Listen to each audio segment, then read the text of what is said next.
Hi welcome to movie updates and facts. ఎట్టకేలకి Devara movie అయితే postpone అయిపోయింది భయ్య. అఫీషియల్ గా జూనియర్ ఎన్టీఆర్ అన్న న్యూ రిలీజ్ డేట్ ని కూడా అనౌన్స్ చేశారు.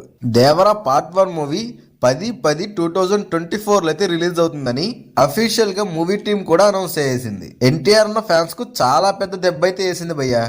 ఫ్యాన్స్ అందరూ కూడా 4వ నెల 5వ తేదీ రిలీజ్ అవుతుందని, అదే April 5th ఆల్రెడీ అనౌన్స్ చేశారు కదా, అదే డేట్ కి రిలీజ్ అవుతుందని ఫ్యాన్స్ అందరూ కూడా ఈగర్ గా వెయిట్ చేస్తున్నారు దేవరా మూవీ కోసం. కానీ సడన్ షాక్ అయితే ఇచ్చింది మూవీ టీం.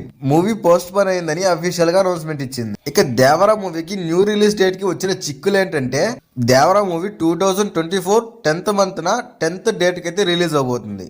అదే డేట్ కి మన ప్రభాస్ అన్న సలార్ 2 మూవీని అయితే రిలీజ్ చేద్దామని మూవీ మేకర్స్ భావిస్తున్నారంట. కాబట్టి బాక్స్ ఆఫీస్ దగ్గర చాలా పెద్ద క్లాష్ అయితే జరగచ్చు.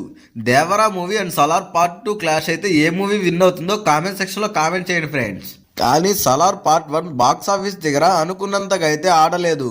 1500 కోట్ల వరకు కలెక్ట్ చేస్తుంది అనుకున్న మూవీ దగ్గర 650 కోట్లకే మూవీ అయితే ఆగిపోయింది. కానీ సలార్ పార్ట్ 1 లో పెట్టిన ట్విస్టులకు సలార్ పార్ట్ 2 మీద కొంచెం హైప్ పెరిగింది.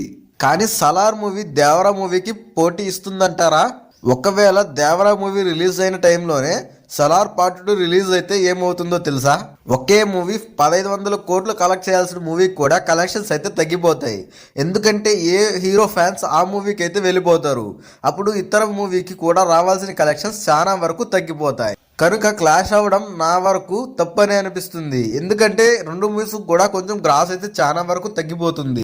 ఒక్క మూవీకి రావాల్సిన కలెక్షన్సే రెండు మూవీస్ కి పనిచేసినట్లు అయిపోతుంది. కాబట్టి క్లాస్ అవ్వకపోవడమే బెటర్ అని నా ఒపీనియన్. మరి మీ ఒపీనియన్ ఏంటో కామెంట్ సెక్షన్లో కామెంట్ చేయండి. అండ్ ఇటువంటి మరిన్ని అప్డేట్స్ కోసం మన ఛానల్ని సబ్స్క్రైబ్ చేసుకోండి.